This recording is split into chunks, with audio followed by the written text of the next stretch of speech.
Hello દોસ્તો, કેમ છો? તો સ્વાગત છે મારા નવા વિડીયોમાં.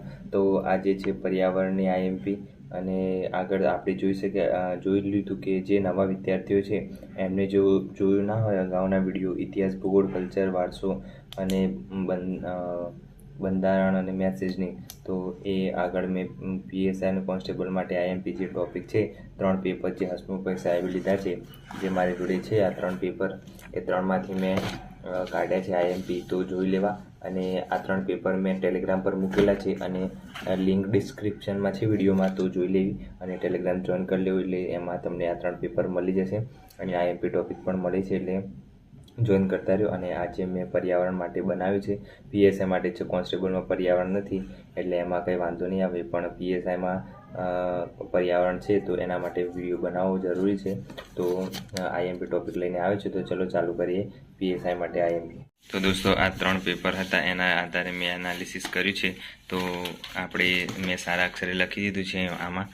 તો ચલો ચાલુ કરીએ. પહેલાંથી આપણે કે કયા ટૉપિક કરવા પર્યાવરણમાં પીએસઆઈ માટે, તલાટી, જુનિયર ક્લાર્ક અને કોન્સ્ટેબલ અને જીપીએસસીમાં પૂછાયા છે ક્વેશ્ચનો. તો એના આધારે આપણે એનાલિસિસ કર્યું છે અને સિલેબસ સાથે રાખવું એટલે એનાથી આપણને એનાલિસિસ ખબર પડે. આ રહ્યો પીએસઆઈનો સિલેબસ, જે એમાં પર્યાવરણનો ટૉપિક આ રહ્યો. પર્યાવરણ એને લગતા મુદ્દાઓ છે, કેટલા 4-5 છે. તો જોઈ લઈએ આપણે કેવી રીતનું મેં બનાવ્યું છે.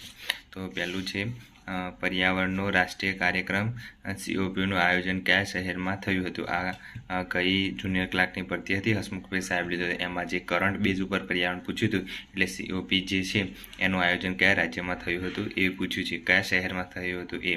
પછી પર્યાવરણને બચાવવાના હેતુ માટે આંતરરાષ્ટ્રીય પ્રયત્નો, જેટલા પ્રયત્નો થતા હોય એ રીતના આંતરરાષ્ટ્રીય પ્રયત્નો કરતા હોય એ જોઈ લેવાના. પછી એ બધા કરંટ બેઝ ઉપર થોડા ક્વેશ્ચનો આવશે, થોડા બુકમાંથી આવશે, એટલે બધી રીતનું તૈયારી રાખવાની. પર્યાવરણની જાળવણી માટે ઉપયોગી ખેતીની બાબતો.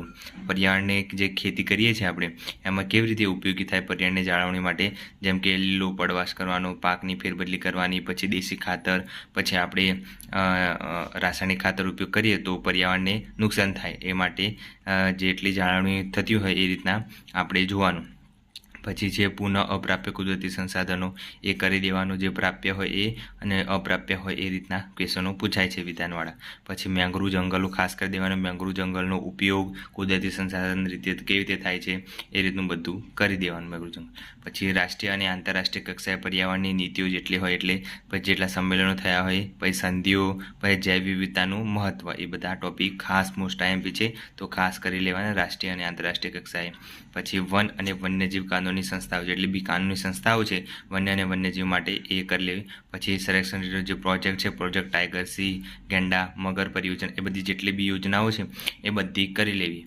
પછી એ ખાસ આઈએમપી છે, એમાંથી ક્વેશ્ચન આવશે ને આવશે, એટલે ખાસ કરી લેવા પરિયોજનાઓ.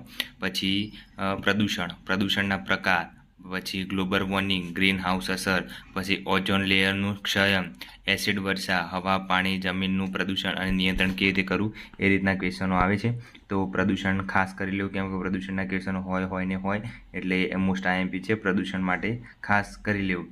પછી પર્યાવરણની આપત્તિઓ, કાર્બન ઉત્સર્જન, વૈશ્વિક ગરમી અને ક્લાઇમેટ ચેન્જ, આ જે છે ક્લાઇમેટ ચેન્જ, એના ક્વેશ્ચનો ખાસ પૂછાતા હોય છે, તો ક્લાઇમેટ કરી દેવું. પછી કાર્બન ખાસ કરી દેવું, કાર્બનના ક્વેશ્ચનો આવતા જ હોય છે, કાર્બન ઉત્સર્જનના, એટલે એ બી કરી લેવું, ખાસ આઈએમપી છે. પછી રાષ્ટ્રીય ઉદ્યાનો કરી લેવાના, ગમે તે થાય કરી લેવાના, ના યાદ રહેતું હોય તો લખીને તૈયારી કરો, પણ રાષ્ટ્રીય ઉદ્યાનો કરી લેવાના. કેમ કયા શહેરમાં રાષ્ટ્રીય ઉદ્યાન આવેલું છે, પછી જોડકામાં પૂછી લે, વિધાનમાં પૂછી લે, તો ધ્યાનથી તૈયારી કરી લેવાની. પછી છે અભયારણ્યો, ગુજરાત અને ભારત સંદર્ભે અભયારણ્યો જેટલા હોય એ બધા કરી લેવાના. બધા નહીં કરવાના, પણ જેટલા તમને યોગ્ય લાગે એટલા કરી લેવાના, કેમ કે બધા કરવા જશો તો કંઈ યાદ નહીં રહે, બહુ બધા છે, એટલે જેટલા ગુજરાતના સંદર્ભે તો ખાસ કરી લેવાના બધા, અને ભારતના સંદર્ભે જેટલા હોય એટલા યોગ્ય લાગે, જીમ કોર્બેટ છે અને એ બધા છે, તો એ બધા ખાસ કરી લેવાના, એટલે ખાસ કામ લાગે આ અભયારણ્યો આઈએમપી છે એટલે આ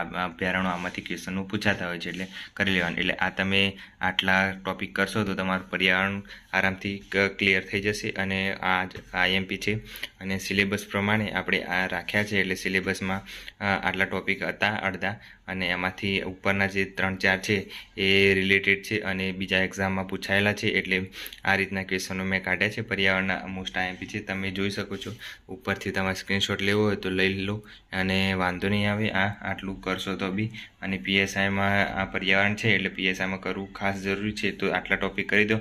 અને અડધા જો વન્યજીવ છે, પછી આ પર્યાવરણની આપત્તિમાં કાર્બન, પછી રાષ્ટ્રીય ઉદ્યાનો અભયારણ્ય, આ બધું ભૂગોળમાં આવતું જ હોય. એટલે અડધા 3-4 જે ક્વેશ્ચનો છે મેઘડું જંગલો એ બધું છે ને મેચ થતું જ આવે છે ભૂગોળના રિલેટેડ. એટલે તમને વધારે અલગથી તૈયારી કરવાની જરૂર નહીં પડે. બાકી બધું જે પ્રદૂષણ છે એ બધું કરવું પડશે, બાકી મેચ થતું જ આવે છે ભૂગોળના સંદર્ભે, એટલે વાંધો નહીં આવે. તો દોસ્તો પર્યાવરણના રિલેટેડ જેટલા ક્વેશ્ચનો હતા એ બધા મેં બતાવી દીધા અને તમે આ રીતે તમે તૈયારી કરી શકો છો. અને બીજું તો કંઈ ખાસ હતું નહીં.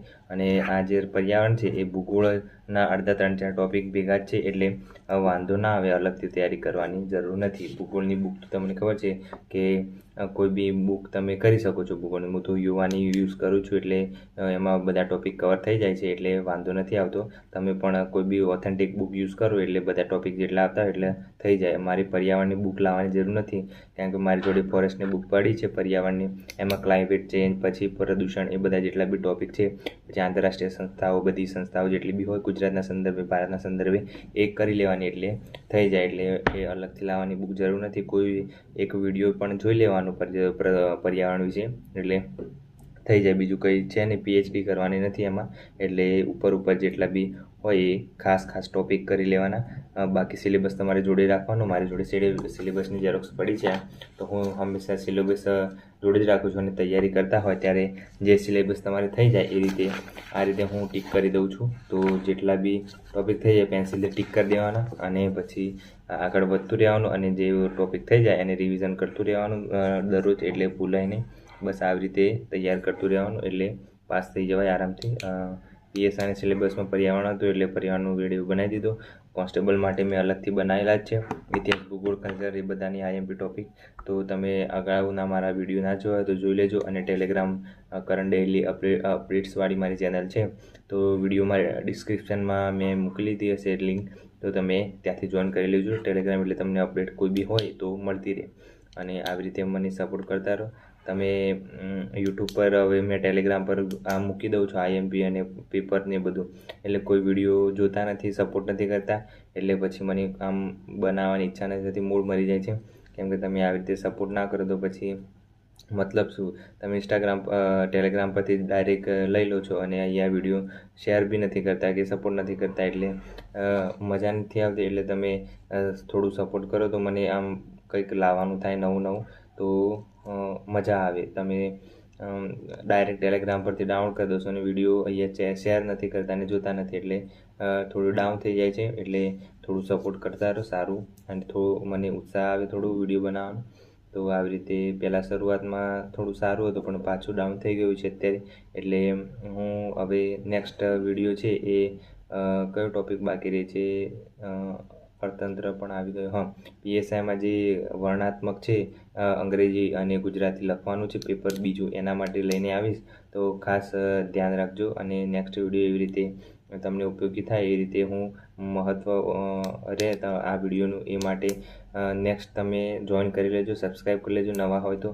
અને નેક્સ્ટ વિડીયો ગુજરાતી અને અંગ્રેજીના લખવામાં કેવી રીતે મદદરૂપ થાય એ રીતનો ઉપયોગી રહેશે એવો વિડીયો હું બનાવીશ, એટલે ધ્યાનથી જોજો આગળ. અને ચેનલ પર નવા હોય તો સબસ્ક્રાઈબ કરી દેજો. અને મળીએ નવા વિડીયોમાં. Bye bye, take care.